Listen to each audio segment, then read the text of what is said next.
Baik, perkenalkan kami dari kelompok 10 akan mempresentasikan lanjutan daripada paper dari bab 5.8 hingga 5.9.4. Baik, dari kelompok 10 ada 6 anggota, yaitu Emilio Josia, ada Muhammad Airi, ada Benaria Satya, ada Nurski Fathami, ada Arya, dan juga ada saya sendiri, yaitu Daus Rabani Salam. Baik, dari kelompok kami, yang pertama akan membahas mengenai perakiraan sekarang atau nowcasting dan perakiraan sangat pendek, yaitu very short range forecasting. Baik, yang pertama yaitu ada definisi dan tujuan dari NC dan VSRV. Di mana kalau nowcasting itu yaitu ekstrapolasi kondisi cuaca saat ini hingga 2 jam ke depan berdasarkan pengamatan langsung. Nah, jika VSRV ini perakiraan hingga 12 jam, jadi melampaui kemampuan ekstrapolasi biasa menggunakan pendekatan yang lebih kompleks. Nah, pendekatan kedua ini dikembangkan untuk sektor pertanian karena sektor pertanian ini membutuhkan informasi perakiraan yang cepat dan akurat untuk menunjang kebutuhan-kebutuhan panen maupun pada masa tanam. Nah, selanjutnya yaitu ada gambaran besar NC dan VSRV. Nah, baik dari skala ruang dan waktu maupun kemajuan teknologi dan konvergensi, seringkali NC dan VSRV ini menjadi kabur dan memiliki kemiripan yang sama. Ya, dari skala ruang dan waktu memiliki cakupan spasial kurang dari 1000 kilometer dan juga untuk dari kemajuan teknologi dan konvergensi ini seringkali masih tumpang tindih karena perakiraannya itu yang hampir-hampir mirip dan VSRV juga bisa menempatkan perakiraan sekitar 2-3 jam juga di posisi newcasting. Namun perbedaan mencolok terdapat pada metodologisnya, di mana kalau NC ini berbasis pada, ekstrapolasi dari pengamatan langsung, jadi nggak bisa terlalu panjang juga. Nah, bisa tapi, tidak sekompleks, VSRV, di mana VSRV ini membutuhkan pemodelan numerik dan dinamika atmosfer. Jadi, VSRV ini lebih kompleks dan lebih akurat untuk secara metodologis karena, mempertimbangkan aspek-aspek numerik dan juga dari dinamika atmosfer. Pada bab selanjutnya yaitu terdapat bab 5.8.2 mengenai kegiatan operasional. Selanjutnya yaitu perakiraan real time yang dinamis. Nah, dalam sistem perakiraan sekarang atau nowcasting dan perakiraan cuaca jarak sangat pendek atau very short range forecasting, kegiatan operasional itu dimulai dengan menyusun perakiraan cuaca berdasarkan informasi yang tersedia pada saat itu. Nah, perakiraan ini kemudian dibandingkan secara real time dengan data observasi aktual dari berbagai sumber, seperti stasiun cuaca otomatis atau AWS, lalu radar dan citra satelit yang bisa di-download di GS Map. Ketika terjadi perbedaan antara prediksi dan aktualnya kenyataannya, perakirawan itu harus segera menyesuaikan perakiraan dan memperbarui informasi kepada pengguna akhirnya, terutama saat menghadapi fenomena, fenomena cuaca berbahaya seperti hujan lebat atau embun beku. Dukungan teknologi atau SIG, Sistem Informasi Geografis. Nah, untuk SIG ini menjadi komponen kunci dalam operasional now forecasting dan very short range forecasting karena mampu mengelola berbagai jenis data dalam format georeferensi. Dengan SIG, data cuaca, vegetasi, dan topografi itu bisa ditampilkan secara bersamaan dalam satu peta tematik. Nah, gunanya apa? Gunanya itu mempermudah kita untuk menganalisis kondisi cuaca di wilayah kajian secara cepat dan terintegrasi. Nah, SIG ini juga berperan dalam membantu komunikasi informasi perakiraan kepada pengguna lapangan melalui peta visual yang mudah dipahami oleh user. Oke, lalu yang kedua itu mengenai asimilasi dan kontrol kualitas data. Nah, asimilasi data itu adalah proses awal dalam sistem operasional di mana data cuaca dari berbagai sensor diintegrasikan ke dalam model numerik untuk menghasilkan perakiraan cuaca yang akurat.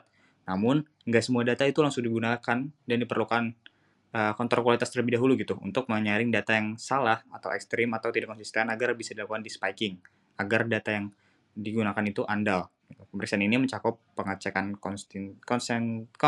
konsistensi spasial, temporal, dan antar sistem secara otomatis buat memastikan keandalan data yang masuk ke dalam sistem perakiraan. Nah, lalu selanjutnya itu ada analisis spasial cuaca. Teknik analisis spasial ini digunakan untuk menggambarkan dan memahami sebaran serta pergerakan fenomena cuaca seperti hujan atau awan konvektif. Nah, dengan menggunakan prinsip geostatik, kita itu bisa mendapatkan ekstrapolasi data titik menjadi peta sebaran dan memprediksi arah serta kecepatan gerak sistem cuaca yang sangat penting untuk wilayah pertanian, yang dimana wilayah pertanian itu sangat sensitif terhadap kondisi mikroklimat. Lalu yang terakhir itu deteksi perbedaan perakiraan dan observasi. Nah, salah satu tantangan terbesar dalam NC dan VSRV adalah mengidentifikasikan secara cepat kapan perakiraan yang dibuat tidak sesuai dengan kondisi real time.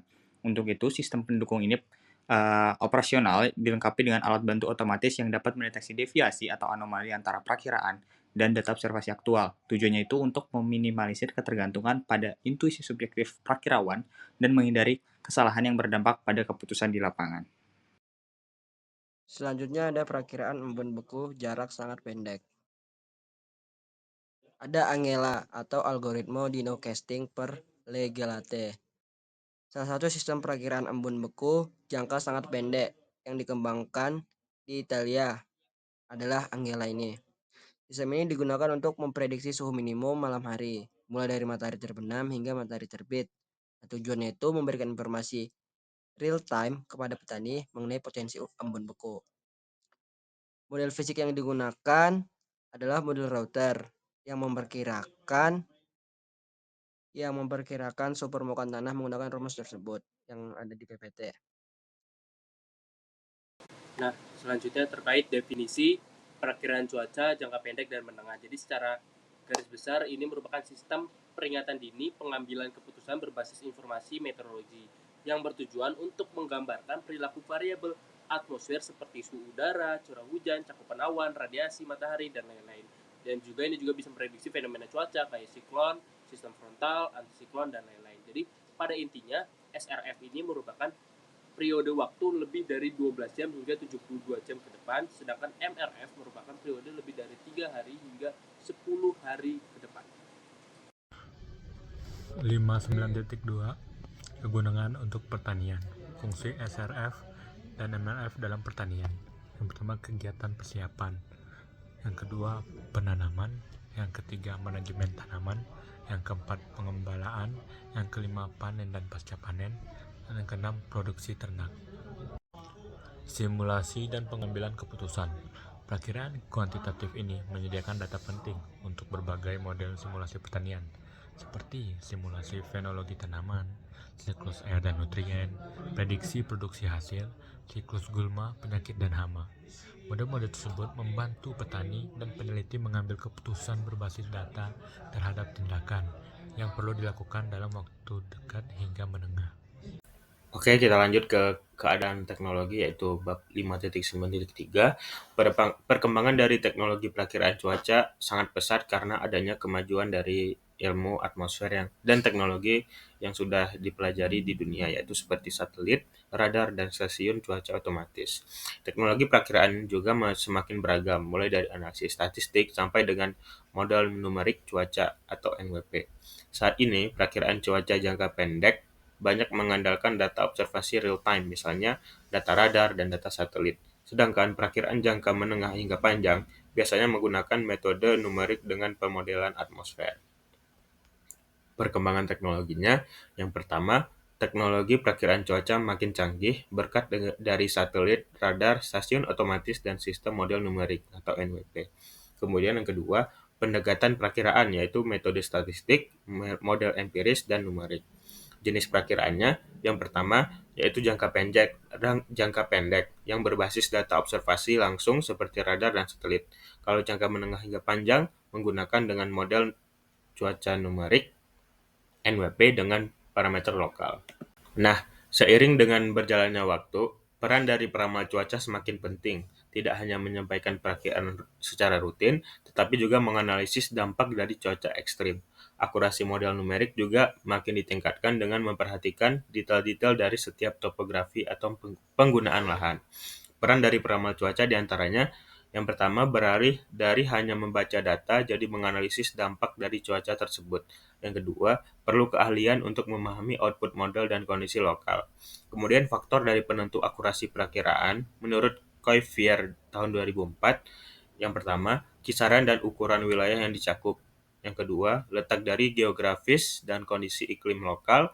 Yang ketiga, resiko dari bencana akibat cuaca seperti banjir, angin kencang, dan lain-lain sebagainya. Yang keempat, infrastruktur dan teknologi pendukung yaitu satelit, radar, dan website. Yang kelima, keahlian dan pengalaman dari peramal cuaca tersebut. Yang keenam, akurasi data input dan variabel cuaca yang digunakan saat ini. Nah, membuat perakiraan tidak bisa asal karena banyak faktor yang mempengaruhi seperti ukuran wilayah yang diprediksi, kondisi geografis, potensi dampak cuaca, ketersediaan data, dan teknologi, serta pengalaman dari peramal cuaca tersebut. Intinya, perakiraan yang baik harus memperhatikan aspek teknis dan operasional, serta karakteristik lokal wilayah yang diprediksi. Oke, selanjutnya kita membahas tentang perakiraan dan NWP. NWP ini sendiri merupakan perakiraan cuaca numerik atau numerical weather prediction atau NWP yang bisa memberikan prediksi sampai hingga 6 hingga 12 hari ke depan. NWP sendiri bekerja berdasarkan dengan perhitungan rumit dari persamaan hidrodinamika yang menggambarkan pergerakan dari atmosfer dan interaksinya dengan permukaan bumi. Karena kondisi atmosfer awal seringkali tidak diketahui secara detail, perakiraan menjadi tidak selalu sempurna apalagi kalau ada gangguan kecil. Sistemnya akan sangat sensitif. Kemudian ada dua tipe model dari NWP ini. Yang pertama MRF yaitu Medium Range Forecast yang menggunakan data output dari model global. Kemudian ada SRF yaitu Short Range Forecast yang lebih fokus ke area lokal. Disebut juga LAM atau Limit Area Model. LAM sendiri biasanya lebih akurat untuk 2-3 hari ke depan karena memakai data lokal yang lebih rinci. Selain itu, perakiraan juga menggunakan metode MOS, yaitu model output statistik, untuk menyesuaikan hasil model numerik dengan kondisi lokal, misalnya suhu maksimum, embun buku, atau peluang hujan, yang tidak bisa dihitung langsung oleh model NWP ini sendiri. Oke, selanjutnya kita bahas ke perakiraan dan NWP. NWP itu merupakan sistem perakiraan berdasarkan dengan model matematis dan fisika atmosfer. Prediksi yang dilakukan oleh NWP ini bisa sampai 6-12 hari ke depan. Namun, terdapat beberapa kelemahan NWP ini sendiri. Yang pertama, sangat tergantung dengan kondisi awal atmosfer. Yang kedua, sistemnya yang sensitif terhadap perubahan kecil, yaitu yang bisa mengganggu akurasi dari perakiraan model. Jenis mode yang ada di NWP ini adalah yang pertama ada MRF yaitu Medium Range Forecast yaitu memakai data model global.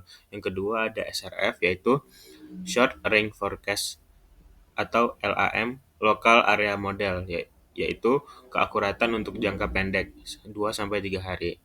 Fokusnya ke area yang lebih kecil dan risiko bencana akibat cuaca seperti banjir, angin kencang, dan lain-lain. Kemudian ada MOS yaitu model output statistik. Yang pertama, model statistik ini untuk memperbaiki hasil dari model keluaran dari NWP. Kedua, berguna untuk perakiraan lokal atau mikro seperti embun buku, suhu maksimum, peluang hujan, curah hujan, dan lain-lain sebagainya.